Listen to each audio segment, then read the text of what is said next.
Welcome to the Global WarWatch Network. Today we're looking at something that's really been making waves, a headline sparking a lot of debate. Trump announces U.S.-Israel food aid for Gaza real help or political move. hmm And this isn't just, a simple aid announcement. It feels like we need to peel back the layers here, the politics, the history, and, well, the really tough reality for people in Gaza. Absolutely. That's exactly what we're aiming for today. We want to unpack President Trump's recent statement about these U.S.-Israel food centers. We'll start with the announcement itself, the immediate context. Then, critically, we need to look at the Gaza Humanitarian Foundation, the GHF. Its track record is, well, it's controversial, and it's a crucial precedent. Right. Can't understand the new plan without understanding the old one. Precisely. Then we'll have to confront the sheer scale of the humanitarian crisis on the ground. It's grim.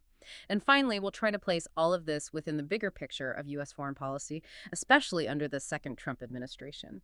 The goal really is to figure out what this move truly signifies for Gazans, obviously, but also for international relations more broadly. Okay, let's dive right in then. The announcement itself, July 29th, 2025. Trump makes this statement, coming back from Scotland, actually aboard Air Force One.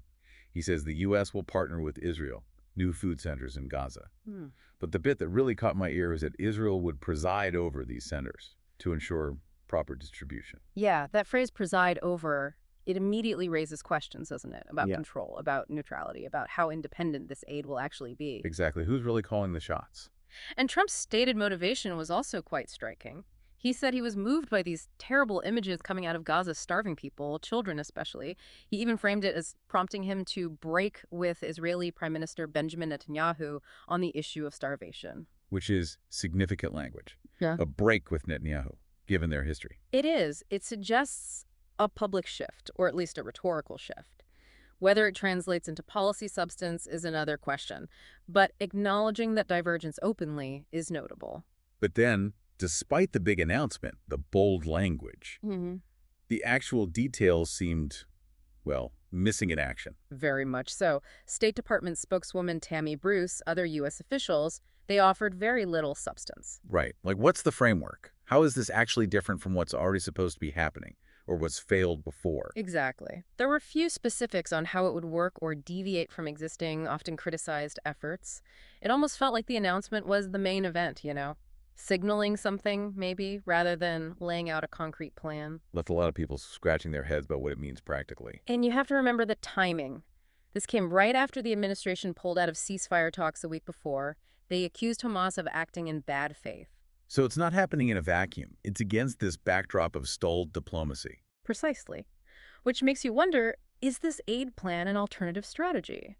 A way to engage differently? Or maybe just a way to manage optics after talks collapsed? The political context is crucial. And there was pressure building, wasn't there? Domestically.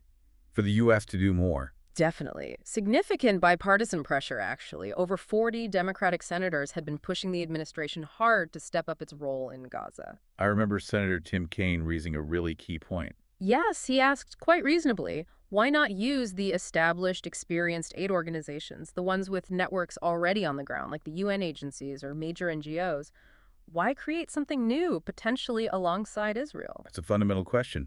Why reinvent the wheel, especially when the existing wheel, though struggling, has decades of humanitarian experience? Seems inefficient, maybe even risky. It does raise concerns about efficiency and about potentially politicizing the aid delivery further. But what's also really fascinating here is the split this seems to have caused within Trump's own base. Oh, right. The MAGA movement itself isn't monolithic on this. Not at all. You had someone like Representative Marjorie Taylor Greene, a very staunch Trump ally, actually echoing concerns you might usually hear from progressives. She spoke about the humanitarian situation, even using the word genocide in relation to Gaza. Wow. That's strong language from that quarter. Did she elaborate? She did. She What? acknowledged the horror of October 7th, but said what's happening to innocent people, children in Gaza, is also horrific. She said the war and the humanitarian crisis must end. It's a real departure from the more typical pro-Israel line. But that wasn't the only view within the base. Far from it. Yeah. On the other side, you had figures like podcaster Charlie Kirk, a very influential voice with Turning Point, Yes. he was essentially dismissing the severity of the crisis, calling reports of starvation propaganda, railing against the narrative that Israel was causing starvation. So a complete polarization even within that political group. Yeah. One side seeing a genocide, the other seeing propaganda. Exactly. It starkly illustrates the deep divisions, the different realities people are perceiving, even among those generally aligned politically. It shows how complex and morally charged this issue is. It's not just policy, it's touching fundamental beliefs about truth and suffering. Okay, so if this new plan is potentially building on or replacing previous efforts, we absolutely have to talk about the Gaza Humanitarian Foundation, the GHF. We do, because its record is the essential context for understanding what might come next. The GHF is an Israeli-backed American contractor. It started operations back in May 2025. And that timing is important, right? Came after Israel had imposed that really severe blockade. Yes, a 2.5-month blockade. Food, medicine, fuel, almost everything cut off or severely restricted going into Gaza. And the reason given by Israel and GHF for this new system. The stated justification was to prevent Hamas from diverting aid. That was the core argument. That existing UN systems weren't secure enough, and this new GHF model was needed to ensure aid reached civilians directly. But that claim itself about Hamas diversion has been heavily disputed, hasn't it? Massively disputed. The United Nations repeatedly stated they had robust monitoring and found no evidence of significant diversion by Hamas. Right. The European Commission said the same, no reports of Hamas stealing aid, and crucially, a U.S. government review also concluded there wasn't evidence of widespread looting or diversion by Hamas. So the very premise GHF was built on seems shaky, contradicted by multiple international bodies and even U.S. findings, which makes you ask, what other reasons might there be for setting it up that way? That's the question. Yeah. And the operational reality of GHF quickly became deeply troubled. Its first executive director, Jake Wood, a respected figure, founder of Team Rubicon, he resigned before distributions even started, May 26th. Why? What reason did he give? His reasoning was damning. He stated publicly it was not possible to implement this plan while also strictly adhering to the humanitarian principles of humanity, neutrality, impartiality, and independence. He essentially said the model itself was incompatible with core humanitarian ethics. Wow. For the head of the organization to say that before it even starts, that's a monumental red flag about the whole setup. It is. And beyond the ethical concerns, there were huge practical problems. GHF operated only 4 distribution sites. Day 4. 4 sites. For over 2 million people. How does that compare to, say, what the UN was doing before?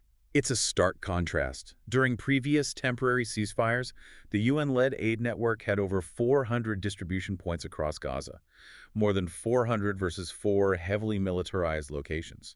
The difference in access is just astronomical. It's barely scratching the surface. Yeah. Trying to feed a desperate population through 4 bottlenecks. And these weren't just inconvenient bottlenecks, they were deadly. Reports compiled by human rights groups indicate over 700 people were killed and nearly 5,000 injured just trying to reach these GHF sites. Killed and injured trying to get food aid. How? Eyewitness accounts describe a terrifying pattern. Civilians approaching the sites often starving, desperate, being fired upon by tanks, by drones, helicopters, ground soldiers, even when witnesses said there was no apparent threat. What was the official explanation for that?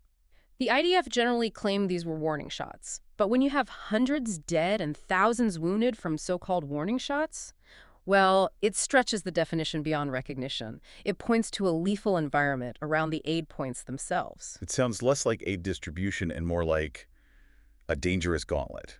We even heard testimony from a former U.S. Green Beret. Yes, a contractor who worked with GHF testified about witnessing brutality and use of indiscriminate and unnecessary force against a civilian population, an unarmed, starving population. His words. It paints a picture far removed from simple aid delivery. It raises serious questions about rules of engagement and human rights. UN Secretary General Guterres commented on this directly, didn't he? He did. In late June 2025, he stated very bluntly, any operation that channels desperate civilians into militarized zones is inherently unsafe. It is killing people. He directly challenged the safety and viability of the GHF model. When the aid process itself is killing people, it fundamentally fails its purpose. And this dangerous model, these ethical violations, it led the UN to take a stand. Yes. The UN flat out refused to cooperate with the GHF. They cited the model's violation of humanitarian principles. They argued it forced desperate Palestinians to risk their lives traveling long distances to these militarized zones. And they raise a deeper concern that the system allowed Israel to control aid distribution in a way that could potentially facilitate mass displacement. Mass displacement, how so? The concern was amplified by a Reuters report around July 7th. It mentioned a GHF proposal to build large-scale camps termed humanitarian transit areas for Palestinians, potentially inside Gaza, possibly even outside Gaza. Camps, transit areas, that sounds ominous. Very close to language used around forced displacement historically. Exactly. It immediately raised alarm bells about the long-term intentions. Was this really just about aid, or was it part of a larger strategy involving population movement? The UN's refusal to cooperate wasn't just procedural, it was a fundamental rejection of the model and its potential consequences. So the UN wouldn't touch it, Mm. but the U.S. government funded it. They did. This is another really critical piece. In late June 2025, the U.S. State Department approved a $30 million grant for the GHF. Okay, $30 million was their oversight audits. The usual checks and balances for that kind of money going into a conflict zone. That's where it gets very concerning. The funding was authorized under a priority directive from the White House and State Department. And this directive explicitly exempted GHF from the comprehensive audit normally required for new USAID grant recipients. Exempted from an audit. For $30 million going to a new contractor in Gaza, run with Israeli backing, amidst all these controversies, that seems extraordinary. It's highly unusual and raises serious questions about accountability. Even worse, an internal assessment by USAID's own officials had raised critical concerns about GHF's proposal beforehand. USAID's own people flagged problems. What kind of problems? They cited operational and reputational risks, a lack of oversight, and noted that GHF's own risk management plan didn't provide enough information to ensure that aid will reach intended recipients. So the administration knew about internal red flags regarding risk and oversight, but pushed the funding through anyway and waived the standard audit. Correct. It suggests a deliberate decision to prioritize getting the funds to GHF quickly, perhaps for political reasons, over standard due diligence and risk mitigation procedures. Were other requirements waived too? Congressional consultation? Certifying aid wouldn't go to Hamas?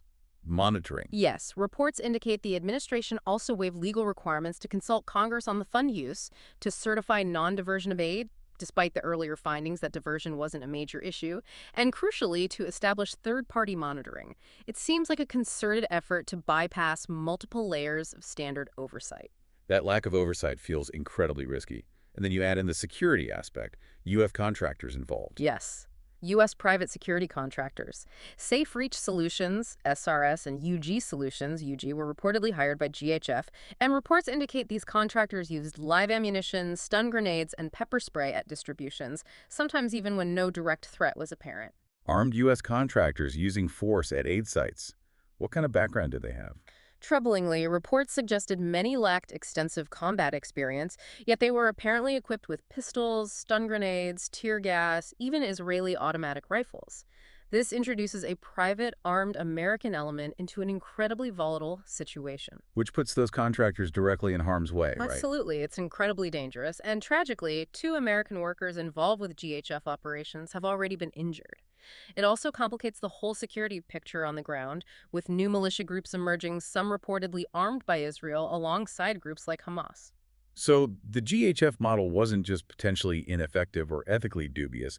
It seems it actively created more danger, both for Gazans trying to get aid and for the American personnel involved. That appears to be the case. Limited access, high civilian casualties, ethical condemnations, questionable funding oversight, and introducing armed U.S. contractors into the mix. It's a deeply problematic precedent. Understanding that GHF track record feels absolutely essential then, as we consider Trump's new announcement. Is it more of the same or something genuinely different? The history looms large. It does. And while we discuss these mechanisms, we have to keep the human reality front and center. The scale of suffering in Gaza right now, it's almost impossible to comprehend. The World Food Program people who see crises globally, they called it what? The worst I've ever seen. Their words. With people literally dying just trying to get food, that phrase just stops you cold. Dying, trying to get food. And the numbers. How many people are affected? Over 2 million people are now completely dependent on food aid. 2 million. Most have been displaced multiple times. You mentioned 10 times. For some, that's accurate according to reports. They have no homes, no income, nothing. It's universal hunger. Pretty much. Everyone in Gaza is hungry, including aid workers. The WFP estimates a third of the population goes for days at a time without eating anything. Days. And the impact on health, especially kids. Malnutrition rates. Catastrophic. Acute malnutrition is rising faster than anything experts have seen before. Among children under 5 in Gaza City, it quadrupled in just 2 months earlier this year. Quadrupled. That rate of increase is terrifying. What does that mean in terms of famine risk? It means over 500,000 people, 500,000, are facing famine-like conditions. That's the technical assessment, meaning they are at immediate risk of dying from starvation or related diseases. And people are dying from malnutrition. Yes, the numbers are horrifying.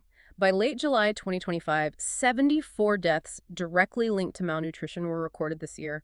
63 of those deaths occurred in July alone. 53 in 1 month. And 24 of those 63 were children under 5. It's just devastating. And those numbers keep ticking up, don't they? They do. In the 24 hours following that July 27th report, another 14 people died of malnutrition, including 2 more children. It's relentless. Can you explain what actually happens to the body when someone starves? It's not just hunger, it's a physical breakdown, right? It's a complete systemic collapse. The body, desperate for energy, starts consuming itself. It breaks down muscle tissue first, then vital organ tissue. The immune system completely crashes, making people incredibly vulnerable to infections that would normally be minor. Organ function degrades kidneys, liver, heart. Cognitive function is impaired. For children, growth is stunted, development severely impacted, often irreversibly. Ultimately, it leads to multi-organ failure and death. It's an agonizing process. A process driven not just by lack of food, but obstacles to getting the food in. Yeah. You mentioned systemic denial of aid. Yes. Multiple major aid organizations have accused Israel of systematically hindering aid entry, creating bureaucratic hurdles, unpredictable closures, complex inspection processes, effectively creating roadblocks. They also accuse Israel of pushing narratives, like the Hamas diversion claim we discuss, to discredit humanitarian efforts and justify restrictions claims contradicted by the UN, EU, and US reviews. And there's that period, wasn't there, where access was almost completely shut off? Yes, back in March 2025. Israel essentially shut down humanitarian aid access for nearly 2 months. Imagine the desperation after weeks with little aid, then a complete cutoff for 60 days. That desperation leads to chaotic scenes when aid does appear, people swarming trucks. Exactly. It leads to looting, not out of criminality, but sheer survival instinct. People are starving. And that creates another danger, getting too close to Israeli positions, the red zones. Yes. If crowds surge near these Israeli-controlled zones trying to reach aid, there are reports, like the one in July, of the IDF opening fire. Dozens shot trying to reach a UN flower convoy. Again, the explanation often involves warning shots or perceived threats from the crowd. It's an impossible situation. Starvation on one side, lethal danger on the other. And for the aid agencies like WFP trying to operate, it's a logistical nightmare. Beyond the blockades, what are the challenges inside Gaza? Their convoys face shooting incidents, looting by desperate crowds, unpredictable surges. There are only 2 border crossings reliably open for aid trucks, creating massive bottlenecks. Even once inside, getting permission to move can take up to 46 hours. 46 hours waiting for clearance. Then the journey itself, maybe just a few kilometers, can take 12 hours because of checkpoints, destroyed roads, route changes. 12 hours for a short trip. Yes. One agency reported waiting over 8 hours at a checkpoint, only to be told their destination warehouse was now under an evacuation order, forcing them to reroute everything. It's constant, exhausting friction. So alternatives like airdrops, they're not really a solution. Not even close. The initial airdrops by Israel, Jordan, the UE delivered tiny amounts, maybe a couple of trucks worth scattered randomly, and they were dangerous. At least 10 people were injured by falling pallets. Aid agencies call them what? A distraction? A grotesque distraction, highly inefficient. WFP says they have enough food stockpiled nearby to feed everyone in Gaza for 3 months. The problem isn't supply. It's safe, consistent access and distribution. And things like tactical pauses or humanitarian corridors announced by Israel. They haven't fundamentally changed the reality on the ground, according to aid officials. The UN's humanitarian chief, Tom Fletcher, was clear. Nothing changes unless Israel allows aid to be properly scaled up and delivered safely and humanely, consistently. These pauses are temporary, localized, and don't fix the systemic access problems. And the long-term damage. Even if aid floods in tomorrow, the effects of this period of starvation are lasting. Deeply lasting, potentially irreversible, especially for children. Severe acute malnutrition requires weeks, sometimes months, of specialized medical treatment and therapeutic feeding to recover from. Just giving calories isn't enough. The physical stunting, the cognitive damage, it can affect an entire generation's future, their health, their ability to learn, their potential. It really underscores what Secretary General Guterres said. This isn't just humanitarian, it's... Oh, moral crisis that challenges the global conscience, his words. And it's brought home by individual stories, like the Ainara charity team. What was their story? A mother arriving at their clinic, hysterical, her twin babies starving, severe diaper rash because no clean water supplies. Her young son, his birthday was coming up. He didn't ask for cake, he asked for bread. Just bread, hadn't had it in weeks. Oh, goodness. The program coordinator somehow found a couple of loaves, stacked them, put a candle on top, just for a moment of normalcy. That's the human reality behind the statistics, the sheer desperation. It really puts it into perspective. And this moral crisis, this humanitarian catastrophe, it's happening within a specific U.S. foreign policy context under Trump, right? We need to connect those dots. Absolutely. This Gaza aid announcement doesn't exist in isolation. It fits into a broader pattern of how the second Trump administration approaches foreign aid and international organizations generally. Which has been characterized by significant cuts. Huge cuts, an announced reduction of over 90% in USAID's foreign aid contracts. Right. Part of a massive $60 billion cut overall to U.S. foreign assistance programs. And the justification? Redirecting resources domestically. The America First approach, prioritizing spending at home over international aid budgets. But critics worry about the impact of that globally. Major concerns: weakening U.S. influence, diplomatic leverage, global health leadership, and potentially creating vacuums that rivals like China or Russia could fill, especially in regions where U.S. aid was significant. So this Gaza move is part of that bigger picture, a selective engagement amidst overall withdrawal. And it's not just about cutting money, it's also been about pulling back from international bodies. Yes, particularly the UN system, withdrawing from the Human Rights Council, the UN Climate Damage Fund. And critically for this region, defunding UNRWA. Completely halting all funding to UNRWA, the UN agency specifically for Palestinian refugees. The accusation was anti-Israel bias and alleged ties to Hamas. This had a massive impact, given UNRWA provides basic services, schools, healthcare for millions in Gaza and elsewhere. That decision aligns with the general skepticism towards multilateralism. It does. The administration also rejected the UN's 2030 Sustainable Development Goals, arguing they infringed on U.S. sovereignty. These moves collectively signal a shift away from international cooperation toward a more unilateral, nationally focused approach, often with immediate budget consequences for UN humanitarian work worldwide. Now, U.S. aid to Palestinians specifically has always been somewhat conditional, hasn't it? It's fluctuated over time. It has. Aid to the Palestinian Authority, the PA, has often been tied to political conditions. A key example is the Taylor Force Act from 2018. Remind us what that did. It cut about a third of U.S. aid to the PA, linking the resumption of that aid to the PA stopping payments to families of individuals convicted of terrorism. It was framed as fighting incitement. But controversial, right? Yeah. Critics said it punished ordinary Palestinians and undermined stability. Exactly. That was the counter-argument, that it hurt vital services and tied humanitarian aid too closely to political disputes.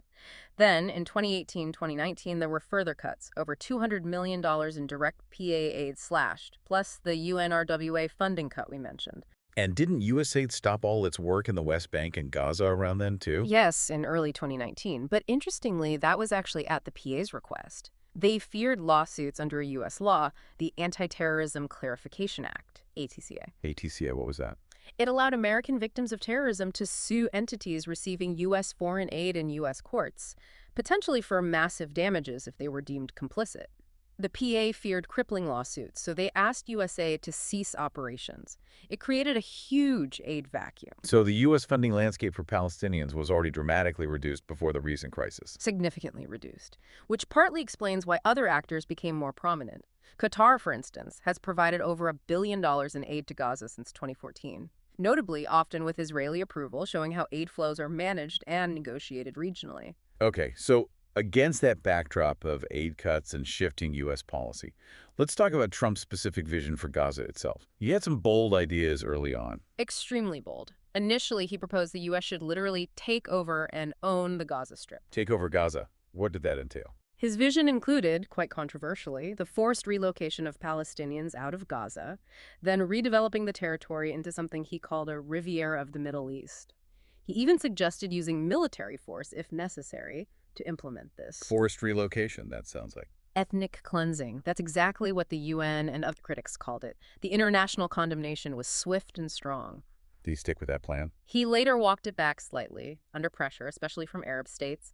He said the U.S. would recommend the plan rather than force it, but the initial concept, the idea of emptying Gaza and redeveloping it, was out there. And how did Israel view this proposal? Key figures in Israel, including Prime Minister Netanyahu, Defense Minister Katz, even opposition leader Yair Lapid, reportedly supported the idea of resettling Palestinians from Gaza. Trump himself also repeatedly stated that any displaced Palestinians would not be allowed to return. There was a clear alignment there on the potential future demographics of Gaza. And Trump's team, his advisors, heavily pro-Israel. Very much so. Jared Kushner, his son-in-law, is expected to lead Middle East policy again. Figures like Pete Hegseth, John Ratcliffe, Marco Rubio, all seen as strong Israel supporters. And Massad Boulos, a Lebanese-American businessman, acts as a key link to Arab leaders. This concentration of viewpoints inevitably influences policy towards Gaza and the conflict. So putting it all together, the announcement, the GHF debacle, the horrifying reality on the ground, the broader U.S. policy shifts, Trump's own vision for Gaza, it paints a really complex, quite troubling picture. It does. This latest aid announcement is clearly not just a simple humanitarian gesture. It's layered with political strategy, historical context, and reflects specific, often controversial foreign policy goals.